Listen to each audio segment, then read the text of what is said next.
అమ్మ ఒకసారి మీరు ఒక అట్లీస్ట్ ఒక 2 ఫైల్స్ ముందుకు వస్తామని చెప్తాను. ఒక 60 మంది అమ్మ ఉండండి, ఒకసారి ముందు అడ్డా ఉండండి, చాలా దగ్గర మంది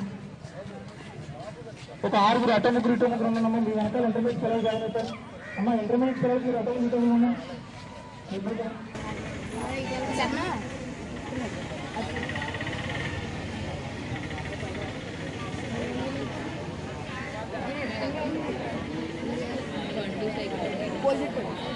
కాలేజీ తిరుగుతున్నాను కానీ పిల్లలు చెడిపోతున్నారు. ఈ గత 3-4 సంవత్సరాల నుంచి గంజాయి అలవాటు పడి ఇక్కడ మన ఐటీడీఏ అక్రమ రవాణా దుర్వినియోగం సందర్భంగా ఈరోజు ఈ కార్యక్రమాన్ని పురస్కరించుకొని జూన్ 26వ తేదీన పోలవరం మండల కేంద్రంలో పోలీస్, ఎక్సైజ్, రెవెన్యూ శాఖ, పంచాయతీరాజ్, హెల్త్ మరియు ఐటీడీఏ పిఓ గారు మరియు ఇతర అధికారులు, గ్రామ ప్రజలు, ప్రజాప్రతినిధులు అలాగే మీడియా ప్రతినిధులు అందరి సమక్షంలో ఈరోజు అవగాహన ర్యాలీ నిర్వహించడం జరిగింది.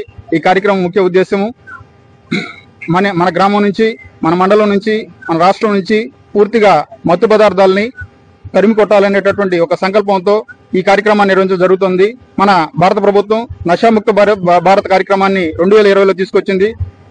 ఈ కార్యక్రమం ముఖ్య ఉద్దేశం ముఖ్యంగా యువత ఏదైతే 15 నుంచి 24 సంవత్సరాల వయసు ఉందో ఆ యువత కౌమార దశలో అనేక రకాలైనటువంటి మార్పులకు, ఆకర్షణలకు లోనయ్యి ఈ మత్తు పదార్థాల వల్ల వారి ఆరోగ్యాన్ని, వారి జీవితాన్ని నాశనం చేసుకుంటున్నారు. వీటి నుంచి దూరం కావాలనే ఉద్దేశంతో మరి అనేక కార్యక్రమాలు, అవగాహన కార్యక్రమాలు పిల్లల నుంచి 25 సంవత్సరాల పిల్లలు చాలా చెడిపోతున్నారు.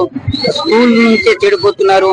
తాగుడికి బానిసైపోయి చాలా అన్ని రకాల అలవాటు పడిపోతున్నారు. ఆ అలవాటు నుంచి విముక్తి కలగాలని ఈ మధ్యలో ఒక 4-5 సంవత్సరాల నుంచి గంజాయి అనేది మహంకారి వచ్చింది. ప్రతి గ్రామాల్లో వ్యాపిస్తుంది. దానికి రాకుండా అరికట్టాలని మన పోలీస్ సోదరులకి, ఎక్సైజ్ శాఖ వాళ్ళకి మరి కోరుతున్నాం. రెవెన్యూ వాళ్ళకి కూడా కోరుతున్నాము. వాళ్ళకి వాటి నుంచి దూరంగా ఉండాలని, ఈ మారక ద్రవ్యాలు, గంజాయి, డ్రింకింగ్, స్మోకింగ్ నుంచి పిల్లలకి, చదువుకునే పిల్లలు నేటి పౌరులే నేటి బాలురే రేపు పౌరులు.